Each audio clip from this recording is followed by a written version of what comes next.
비트코인 가격이 4개월째 계속 하락을 하고 상황이 좋지 않습니다. 이럴 때 우리가 할 수 있는 것이 뭐가 있을까? 투자의 현인들은 이렇게 말했습니다. 이럴 때는 아무것도 하지 않는 것이 제일 좋은 선택이다. 가장 잘하는 것이다. 이렇게 말을 했거든요. 워렌 버핏이나 찰리 먼거가 그렇게 말했습니다. 아무것도 하지 않는 것, 그것이 가장 좋은 선택이라고 말했습니다. 왜 가격이 이 모양이냐 이렇게 생각하시는 분들이 계시겠지만은 이럴 때 우리가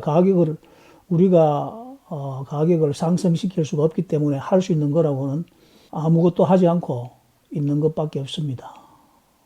물고기 잡고 도토리 주우면서 햄버거 단품 먹으면서 그렇게 생활할 수밖에 없다는 거죠. 지난 영상에서 제가 4년 전에 가족들과 고급 레스토랑에서 식사를 하는 사진이 있었다고 말을 했는데, 그것은 그 당시에 그렇게 형편이 좋고 상황이 좋아서 그랬다는 것이 아니라 어려운 상황을 이기기 위해서 평상시에 생활을 한번 해봤다고 그렇게 이해를 하시면 됩니다.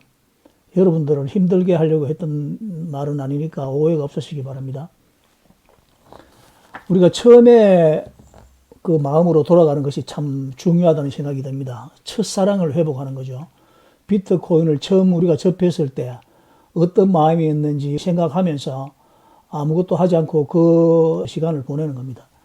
많은 분들이 제 영상을 보면서 호들러님은 무슨 책을 봅니까? 그렇게 물어오신 적이 있었는데 도움을 주었던 책 하나를 소개하면서 영상을 만들어 보려고 합니다.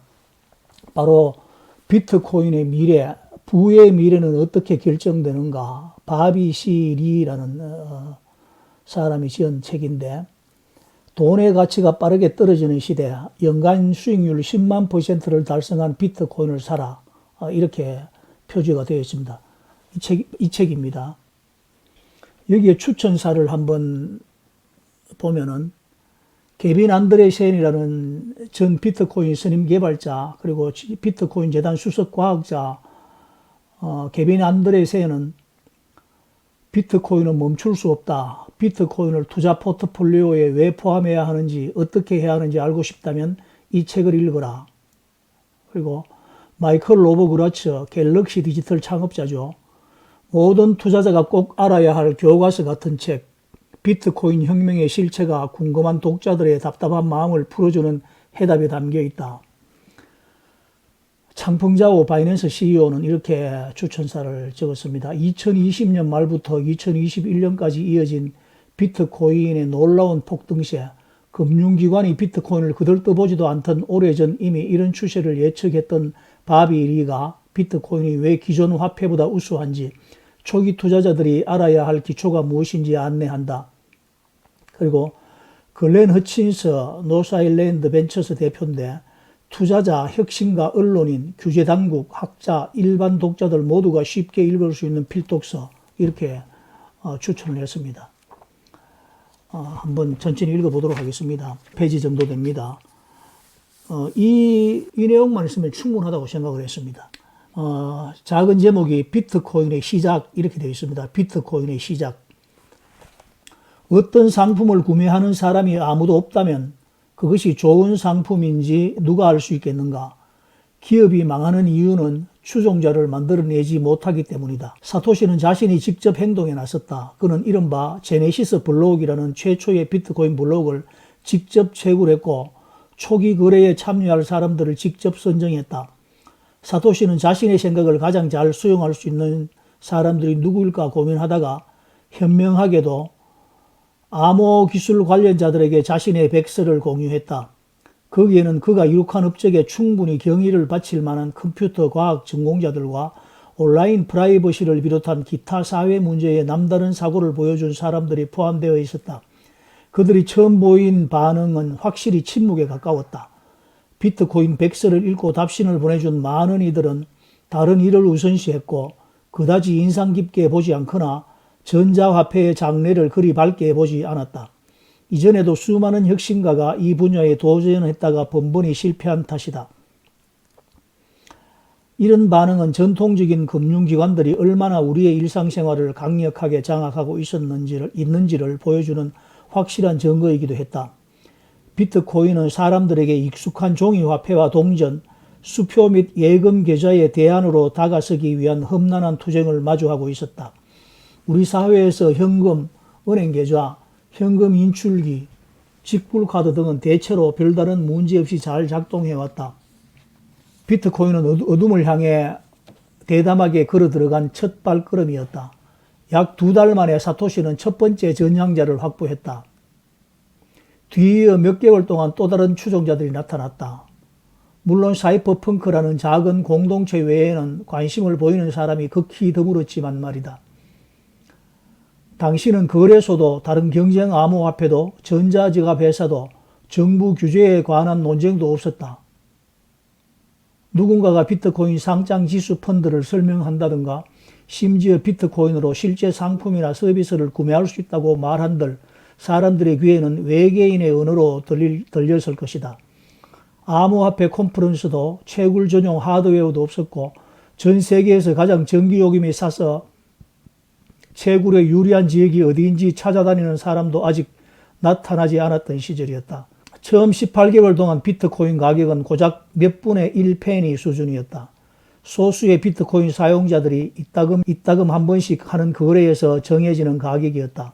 만약 당시에 새롭게 상트는 이 움직임에 주목하고 있었다면 그리고 약간의 남는 시간과 비트코인 소프트웨어가 설치된 적당한 사양의 컴퓨터를 가지고 있었다면 비트코인 소프트웨어의 간단한 사용자 인터페이스를 들여다보며 마우스 클릭 몇 번만으로 수천 비트코인을 획득할 수 있었을 것이다. 당시에는 비트코인이 과자 봉지에 동봉된 상품 추첨권만큼이나 쓸모없는 존재였지만 오늘날 그 가치는 수백만 달러에 달한다.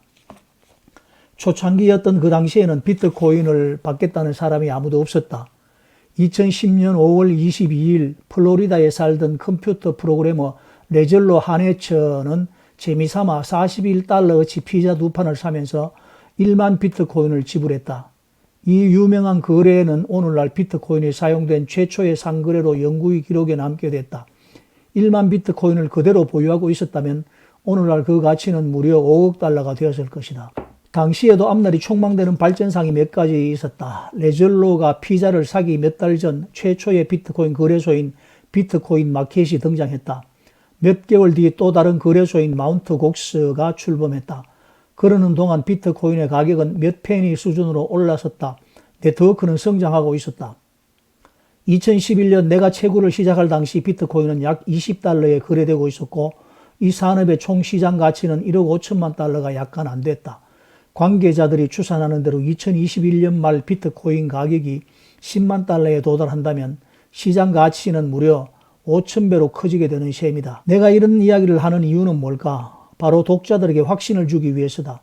비트코인을 비롯한 각종 암호화폐의 가치를 이해하고 그 전망을 추산하는 것은 다소 겁나는 일로 보일 수도 있다.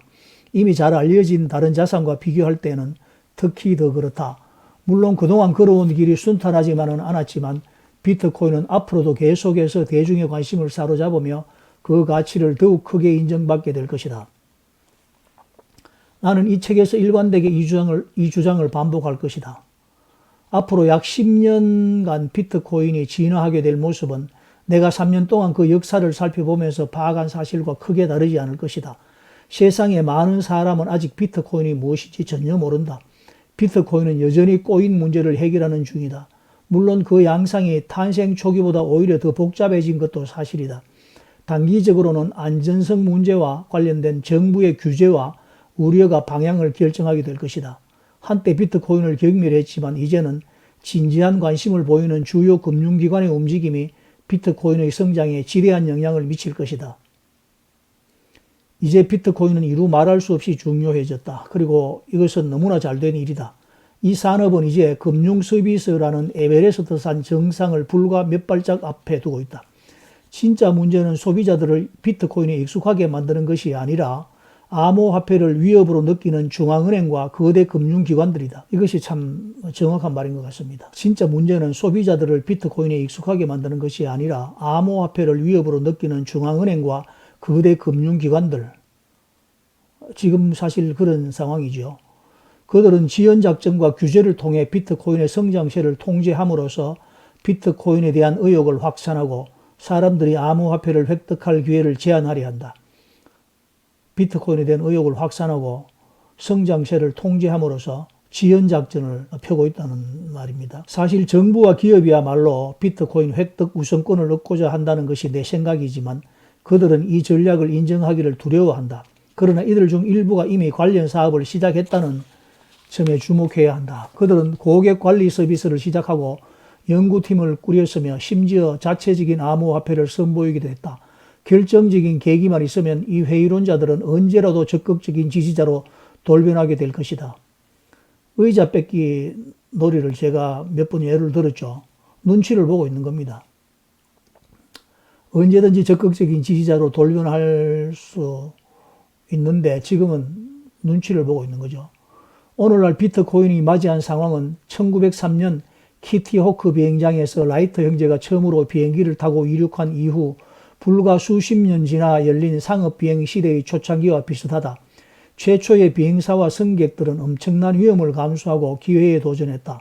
그로부터 수십 년 뒤에도 사람들은 여전히 두려움을 떨치지 못한 채 최초의 항로를 비행했지만 한편으로는 비행 기술이 더욱 안전해져 더욱 큰 무언가를 이룰 준비가 됐다는 믿음이 있었다. 물론 당시에도 반대론자들은 있었다. 그들은 하늘을 나는 것은 새들이나 할 일이며 인간은 기차 여행만으로도 충분하다고 생각했다. 이들 가운데는 비행기가 자신의 생업을 위협한다고 생각한 철도 재벌도 포함되어 있었을 것이다. 지금 비트코인에 있어서 그 철도 재벌에 해당하는 산업이라고 하면 어떤 것들이 있을까요? 혁신과 발명은 언제나 이것과 유사한 수순을 밟는다. 새로운 것이 등장하면 이를 수용하는 사람도 반대하는 사람도 있게 마련이다. 이를 악물고 손을 부들부들 떠는 사람도 있고 의심을 거두지 못하는 사람도 있다. 수많은 경론도 벌어진다. 새롭게 등장한 산업은 몇 발짝이나 퇴보한 뒤 비로소 발전하기도 한다. 새롭게 등장한 산업은 몇 발짝이나 퇴보한 뒤 비로소 발전하기도 한다. 윈스틴 처칠에게는 죄송하지만 이 책이 내거는 주요 지침 중 하나가 평정심을 유지하고 하던 일을 계속하라는 것이다. 좋은 말이든 나쁜 말이든 주변에서 어떤 소리가 들려도 무시하고 냉철한 태도로 비트코인을 분석해보라. 비트코인에 관한 주변의 그 주장은 과연 합리적인가? 내가 투자해서 성공하는 데 도움이 되는 내용인가? 좋은 것, 가치 있는 것은 결국 자신의 가치를 스스로 증명한다. 이는 역사에서 배울 수 있는 지혜이다. 다른 모든 것은 그저 소음에 지나지 않는다. 이런 내용입니다. 앞으로 더 좋은 영상을 만들 수 있도록 많은 격려를 해주시기 바랍니다. 비트코인 호돌이었습니다. 빰.